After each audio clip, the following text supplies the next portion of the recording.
Paper leak मामले पर जब आंदोलन तेज हुआ तो सरकार ने पेपर लीक करने वालों के खिलाफ सख्त कार्रवाई करने वाले प्रावधानों के साथ नए बिल लाने का ऐलान कर दिया। जब दबाव काफ़ी ज़्यादा बढ़ा, शिक्षा मंत्री के इस्तीफे की मांग होने लगी तो शिक्षा मंत्री ने इस्तीफा दे दिया। फिर हुआ कि नहीं जी, पूरा सिस्टम ठीक करना होगा, तो सरकार ने टास्क फोर्स बना दिया। इतना कुछ करने के बाद प्रदर्शनकारी तो सड़क छोड़ के अपने घर चले गए, लेकिन संसद में प्रदर्शन अभी भी जारी है, हंगामा अभी भी जारी है। अब विपक्ष ये कह रहा है कि ये सब तो ठीक है, लेकिन प्रदर्शनकारियों पर 20 जुलाई को पुलिस ने जो बर्बरतापूर्ण कार्रवाई की है उस पर बहस होनी चाहिए और गृह मंत्री को इस पर माफ़ी मांगनी चाहिए। और विपक्ष अपनी मांग पर इस कदर अड़ा रहा कि आज भी संसद नहीं चल पाई। और अब उम्मीद की जा रही है कि शायद अगली बार जब बैठेंगे, शायद कल ये संसद चले। लेकिन सवाल मूल वही है कि आखिर इस पूरे मामले पर छात्र जहां अपनी मांग पर अड़े थे वो तो वापस चले गए, लेकिन राजनीति अभी भी क्यों जारी है? और ऐसा तो नहीं कि सरकार बैकफुट पर चली गई हो विपक्ष और इसको भुनाना चाहता हो, या फिर इस पूरे आंदोलन में विपक्ष अलग थलग पड़ता हुआ दिखे, छात्र आंदोलन में छात्र नेता ज़्यादा अगर मुखर होकर दिखे, विपक्ष को लगता है कि मुझे अभी राजनीति करने का मौका और चाहिए। बहुत सारे सवाल उठ रहे हैं और इस बीच सरकार ने जो कदम उठाए वो कितने कारगर होंगे, ये भी एक सवाल उठ रहा है। तो आज आवाज़ अड्डा में इन्हीं सारे सवालों का जवाब देने की कोशिश करेंगे। नमस्कार, मैं हूं लक्ष्मण राय और इस चर्चा में शामिल होने वाले मेहमानों से आपका परिचय कराऊं। इससे पहले आपको सुनवा देते हैं कि आखिर दिन भर नेताओं ने इस पूरे घटना पर किस तरह के बयान दिए अपने। I rise to move for leave to introduce the Public Examinations (Bracket) Prevention of Unfair Means Amendment Bill 2026 to amend the Public Examination Prevention of Unfair Means Bill 2024। Notice में आए, जब अमेंडमेंट का नोटिस आया, इसका मतलब कई सदस्य इस महत्वपूर्ण बिल पे अपना मत रखना चाहते हैं। सभी मान्य दलों के सदस्यों से आग्रह करता हूं कि वह और चर्चा करें, आपस में सहमति बनाएं। Never happened in the history of India that the boys were beaten and they were dragged.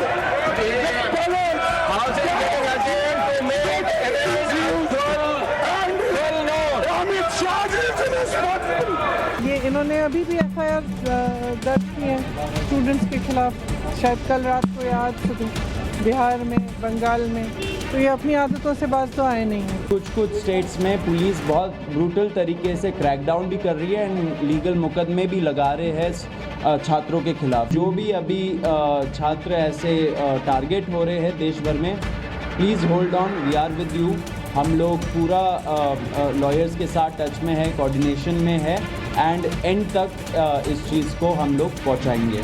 किसी भी प्रोटेस्टर या ऑर्गेनाइज़र पर कोई केस नहीं होगा। अगर कल तक ये रिटर्न एग्रीमेंट सरकार की तरफ से नहीं आता है और जितने भी अलग अलग राज्यों में छात्रों को, युवाओं को, प्रोटेस्टर्स को अरेस्ट किया गया है या डिटेन किया गया है, उन्हें रिलीज़ नहीं किया जाता है, तो कॉकरोच जनता पार्टी फिर से प्रोटेस्ट करने को मजबूर हुई। तो आपने सुना, इस प्रदर्शन के बाद जिस तरीके की आग लगी थी, आग तो बुझ गई है, लेकिन उसका धुआं अभी भी दिख रहा है और इस पे अलग अलग तरह की राजनीति हो रही है, अलग अलग बयान आ रहे हैं।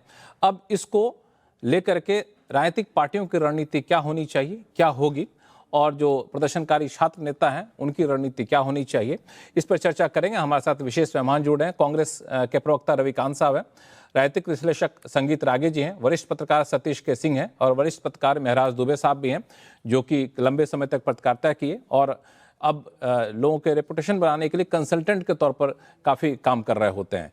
तो आज मैं शुरुआत करूंगा, कुछ ही देर में हमारे साथ भाजपा के प्रवक्ता भी जुड़ेंगे, विजय शर्मा साहब, उनसे भी आपका परिचय कराऊंगा। लेकिन इस बीच मैं शुरुआत करता हूं महराज दुबे साहब आपसे शुरुआत करने के पीछे एक मकसद खास है कि इस पूरे आंदोलन के दौरान, आंदोलन के बाद सरकार की रणनीति, आंदोलन के दौरान सरकार की रणनीति और विपक्ष की रणनीति दोनों आपने देखा। आपको क्या लगा कि गेंद किसके पाले में जाता हुआ दिखा? बहुत शुक्रिया लक्ष्मण जी कार्यक्रम में बुलाने के लिए। और मैं किसी पार्टी की तरफ से तो नहीं बोल रहा हूं, लेकिन एक महत्वपूर्ण बात जो मुझे दिख रही है वो ये है कि बात जो है वो पेपर लीक से कहीं आगे जा चुकी थी या जा चुकी है।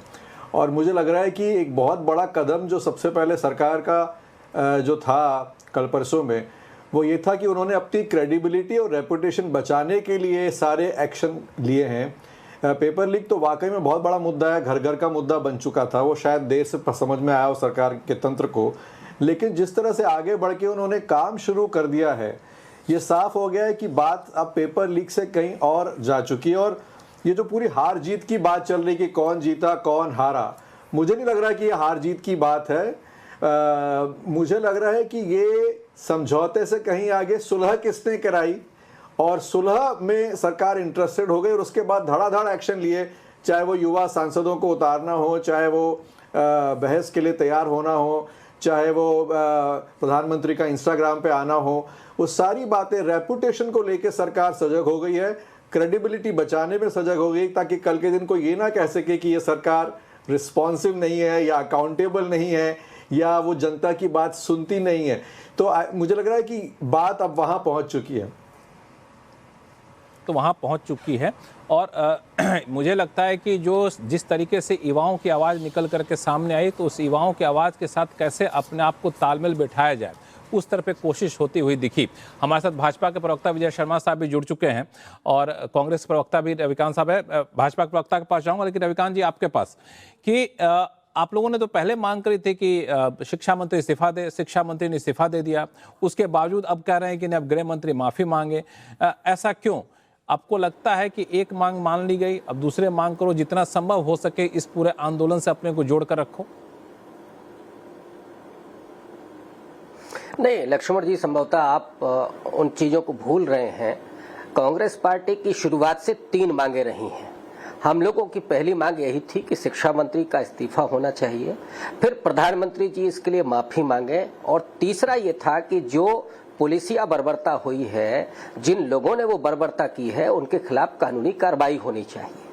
अब हम लोग इस बात को बराबर कह रहे हैं कि इस पुलिसिया बर्बरता के पीछे आखिर कौन है, किसका आदेश के द्वारा पुलिस ने ये काम किया है। ऑब्वियस है कि दिल्ली पुलिस को आदेश कहां से मिलता है? गृह मंत्रालय से, अमित शाह जी के यहाँ से।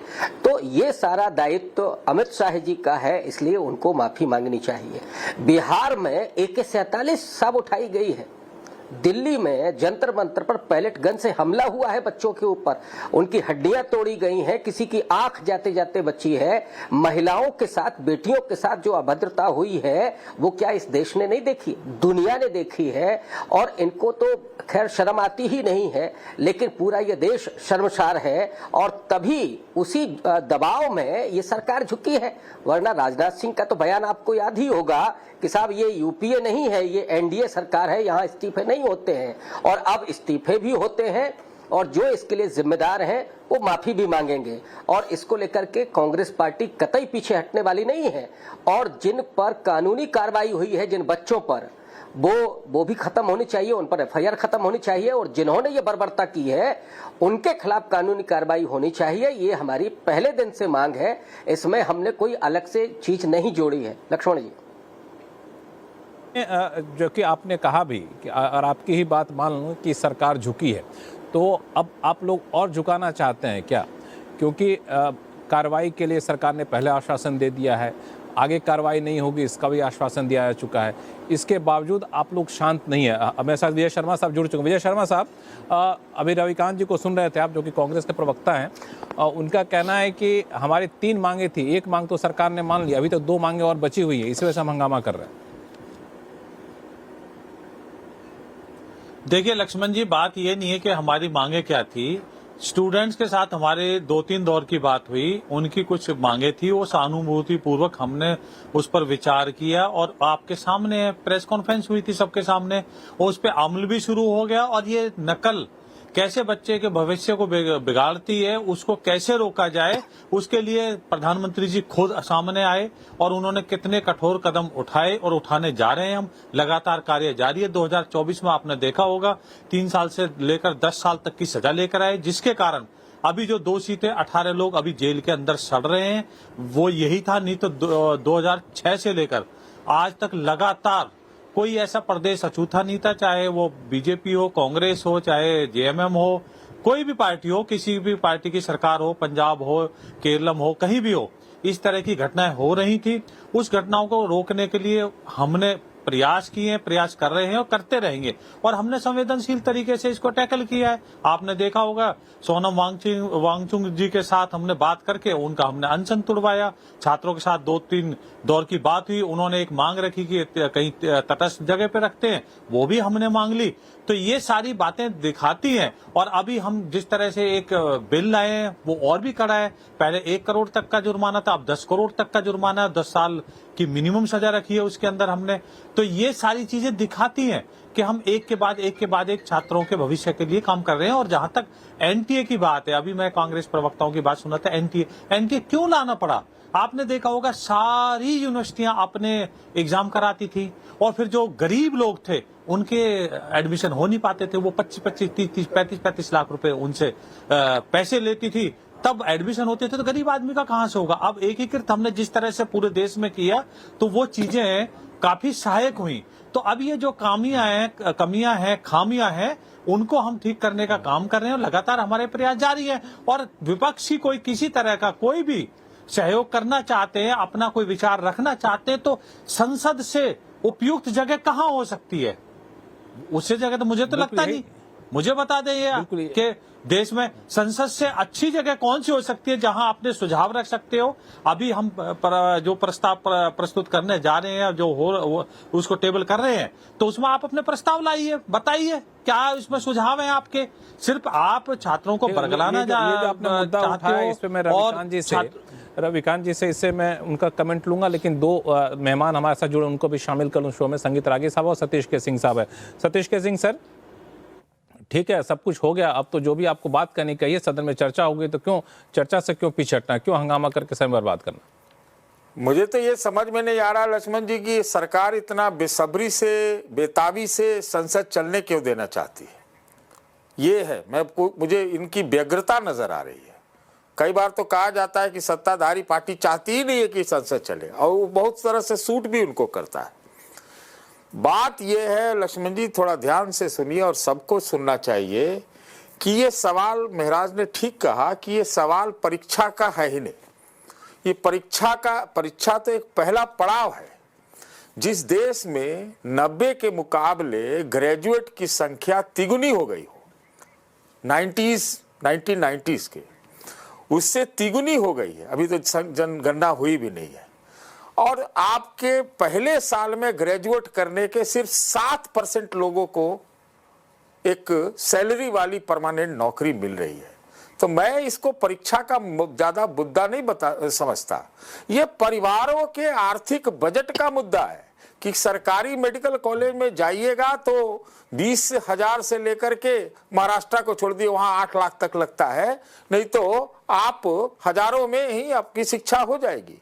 लेकिन 65,000 सीट है सरकारी मेडिकल कॉलेज में, बाकी सब प्राइवेट में। और अगर लक्ष्मण जी आपके पास भी अगर 50 लाख रुपया होगा तभी आप परिवार के किसी को डॉक्टर बना सकते हैं, अगर प्राइवेट में एडमिशन कराना हो। तो मेरा ऐसा मानना है कि ये एम्प्लॉयमेंट का प्रॉब्लम है और पारिवारिक बजट का है। दरअसल सरकार का जो है, देश के नेताओं के लिए भी वो जेन जी एक शब्द आ गया है, सब लोग जेन जी कह रहे हैं। दरअसल आप सच से जो सामना हुआ है वो जेन डी है, वो धैर्यहीन है, जो निराश ना हो, उसको उम्मीदें दी जाए। इस तरह की युवा नीति की आवश्यकता है, एम्प्लॉयमेंट की नीति की आवश्यकता है। और एग्जामिनेशन एक पड़ाव निश्चित रूप से है, और एग्जामिनेशन तभी खत्म होगा, कानूनों का तो इस देश में पहाड़ है, पहाड़ से भी ऊंचा कुछ हो तो होगा, लेकिन नियत और ये माफिया और नेक्सस को आप तोड़ दे तो ये आप कामयाब हो सकते हैं। क्या हुआ, नीट का जो दूसरा एग्जाम था, धर्मेंद्र जी का इस्तीफा तो हो गया, लेकिन दूसरा एग्जाम नीट का नीट ढंग से तो हो ही गया ना, जहां पर नियत दिखाई पड़ी, जहां एयरफोर्स दिखाई पड़ी। तो मतलब कहने का मतलब है कि इस नेक्सस को अगर आप तोड़ दें तो फिर आपको नए कानून की आवश्यकता नहीं है। और मरहम लगाइए, आप कुछ नहीं कर सकते तो कम से कम अभी फिलहाल मरहम लगाइए, दीर्घकालिक नीति लाइए। ये पेलेट गन और ये AK-47 नहीं चलेगा।